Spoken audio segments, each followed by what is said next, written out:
Olá, pessoal! Sejam todos bem-vindos ao curso O Feminino Grego no Ensino de História, explorando propostas didáticas. Meu nome é Ana Maria, eu sou formada em História pela Universidade de Pernambuco, mestre pela Universidade Federal Rural de Pernambuco e atualmente curso doutorado nessa mesma instituição.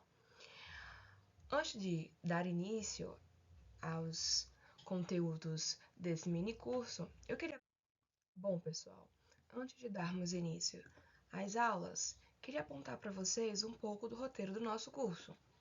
Como ele está organizado? Ele está organizado em 4 aulas, que provavelmente terão de 25 a 30 minutos. E o que vocês irão encontrar em cada aula?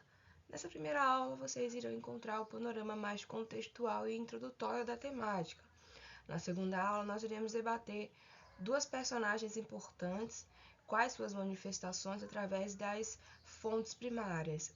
Então, iremos falar um pouco sobre Safo de Lesbos e de Neera. Na terceira aula, nós iremos, de modo geral, estabelecer alguns parâmetros para podermos entender as manifestações femininas em algumas instituições sociais na antiguidade, como no casamento, o oikos e até a questão religiosa. Na última aula, nós iremos abordar então as questões que envolvem a exploração de propostas didáticas para inserir essa temática e as discussões dentro do sexto ano do fundamental, certo? Então, nosso objetivo é justamente esse, discutir mais esses personagens que até um tempo atrás, dentro da historiografia, eles eram tidos como subalternos e passivos, perceber essas manifestações, essa atividade produtora, entender como essas fontes primárias desempenham um papel esclarecedor na manifestação desses indivíduos e, consequentemente, analisar maneiras de inserir essa discussão, né? Transpor, tirar desse meio acadêmico e levar e construir com os meninos nas escolas esse conhecimento histórico. Sobre a avaliação. É importante destacar que vocês poderão, no decorrer desse curso, escolher um conceito ou uma fonte histórica que o que eu apresentei nessa aula, e trabalhar, criar uma intervenção didática para o sexto ano, né, de acordo com, principalmente, com a última aula, tendo a última aula como inspiração. Essa proposta, ela pode ter de 200 a 600 palavras, então você pode inserir tabela, pode colocar imagem, porém tem que ser enviado através de link. Esse trabalho não será enviado diretamente para mim, será enviado para a organização do curso, certo? Bom, então eu lanço a pergunta para vocês. O que a principal norma educativa fala sobre o feminino grego? Eu trouxe essa inquietação para que a gente pense muitas vezes acerca de como esses órgãos educacionais observam esses sujeitos, especificamente essa temática que a gente está trazendo aqui. Eu apresento para vocês, então, as competências específicas de história para o ensino fundamental. É uma competência um pouco generalista.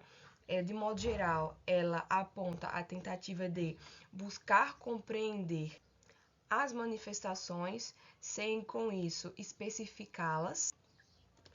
Além disso, tem algumas competências, ou melhor, algumas habilidades para essa temática também dentro da base nacional. Mas, como vocês podem muito bem ler, são competências, ou melhor, perdão, são habilidades bem generalistas e que não citam diretamente o feminino grego, certo? Quando eles apontam a necessidade de debater os sujeitos, eles falam de modo geral ou sequer falam sobre a temática. Eu separei para vocês essa habilidade em específico porque eu já tinha trabalhado ela como justificativa para a importância dessa temática dentro do ensino de história, que ela fala nessa descrição, nessa análise desses sujeitos e de diferentes papéis sociais das mulheres no mundo antigo, das sociedades medievais nas sociedades antigas. Então, seria, de modo geral, a única habilidade específica apontada pela Base Nacional Comum Curricular. Bom, um outro questionamento que faço a vocês é: existe uma urgência social nessa temática? Bom, para a Lei de Diretrizes e Bases, na sua nova atualização, no artigo 2, iremos perceber a inserção dessa Semana Escolar de Combate à Violência contra a Mulher. Então, existe a necessidade, essa urgência, no sentido de combater essa violência de gênero, certo? Além disso, por que trago esse exemplo da LDB? Uma das pesquisadoras com qual traça um diálogo neste curso, que é a Ana Lopes Navarras, em uma entrevista ao El País recentemente, ela vai ser bem incisiva quanto a essa questão da violência, certo? O título da matéria é A Professora que Resgata Mulheres que a História Quis Apagar, e para a autora, os alunos eles possuem apenas 50% do conhecimento cultural da Grécia Antiga. E por que ela fala isso? Porque fazemos parte de uma cultura androcêntrica, onde todas as manifestações masculinas elas são supervalorizadas e elas são repassadas, enquanto a outra metade da sociedade é esquecida. As manifestações culturais femininas não são tidas como importantes e, consequentemente, não estão inseridas dentro do contexto de sala de aula. E aí ela fala até o seguinte, né? Essa é a grande fraude da educação, que é o elemento fundamental da transmissão cultural.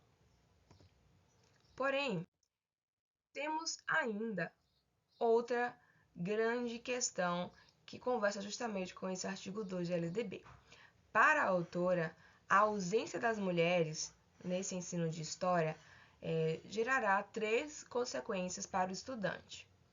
Bom, a primeira consequência é que irá condená-los a um empobrecimento cultural, porque vai impedi-los de reconhecer outras obras, obras que não estão ligadas especificamente ao contexto masculino. A segunda consequência vai fazer referência às desigualdades, porque se as contribuições femininas não são reconhecidas e não recebem o valor social, elas serão secundárias. Então, essa é a base da desigualdade. Incluir mulheres referentes nas matérias é o melhor antídoto para prevenir a violência de gênero e o teto de vidro. Então, o maior progresso seria para tornar uma sociedade equitativa e justa seria essa inserção. Então, os homens eles iriam respeitar mais, iriam perceber as mulheres como iguais, iriam desde pequenos escutar os nomes dessas grandes personagens e a contribuição delas para a sociedade. E por último, a terceira consequência que gera é o não cumprimento da lei, né? A igualdade, ela não existe nos livros do texto com os quais se educa. Deveríamos propor novamente as referências essenciais.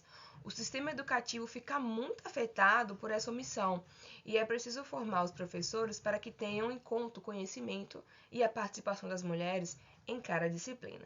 Então, como iremos colocar em prática esse artigo 2 da LDB? E aí, Navarras sugere uma solução para esse problema, que seria esse tópico 2. Para sanar essa desigualdade, vamos inserir essas manifestações culturais, vamos apresentar essas mulheres importantes na sala de aula. Bom, de modo geral, nós podemos entender a abertura da historiografia, né, como campo geral, para esses sujeitos femininos, através também do surgimento do campo de história vista de baixo, certo? Primeiro porque vai nos permitir ampliar o horizonte dos sujeitos importantes da história. A gente vai perceber que esse campo vai levar em conta sujeitos comuns, suas realidades cotidianas e rotineiras. E ele vai surgir como campo de estudos específicos do movimento de massa do século XVIII. Esse vai ser, então, o ponto forte, o ponto alto desses primeiros passos da história vista de baixo. Suponho que Michelet seja o primeiro grande praticante da história dos movimentos populares, de acordo com Hobsbawm. Porém, a gente aponta ainda, dentro e na formação principal deste campo de estudos, alguns tópicos que influenciaram esse surgimento e que, nesse primeiro momento, vão definir o que é a história vista de baixo. Bom, a primeira questão seria então a influência marxista, porque o campo, afinal, começou realmente a florescer pós Segunda Guerra Mundial, quando foi possível ao marxismo fazer contribuições plenas ao mesmo. Além disso, a gente aponta ainda que esse início ele vai ser justamente para dar conta desses movimentos. Então, o objetivo até então era estudar o movimento operário, as pessoas comuns, né, que poderiam ser vitais à ancestralidade desse movimento. Por último, a gente percebe que falta, nesse momento, corpo, falta a fonte substancial para dar início, né, e dar prosseguimento a essas análises. Quando o campo ele começa a ser polido pela esquerda, por volta de 1950, a gente vai perceber grandes problemas, principalmente a falta de corpo material para propor essa análise. Dentro desses três aspectos, a gente percebe que não citei, por exemplo, os sujeitos femininos. Embora a gente também não fale especificamente dos sujeitos masculinos, quando citamos, por exemplo,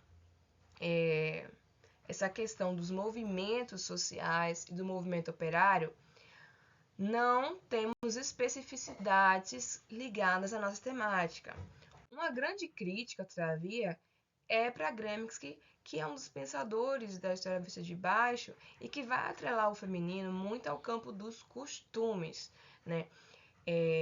De uma história dos costumes, não dá certa importância a essas análises e pesquisas sobre a história das mulheres. Por outro lado, o campo da história das mulheres vai ser muito importante para a gente perceber essas manifestações femininas, uma vez que eles, influenciados pelas teorias feministas e pela necessidade de novos trabalhos e pesquisas que desenvolvessem outras interpretações sobre determinados aspectos históricos, irão dar início então a essa empreitada de descobrir esses sujeitos, certo? Então, aqui nós encerramos. Então, aqui eu encerro essa primeira aula e vejo vocês no nosso próximo encontro.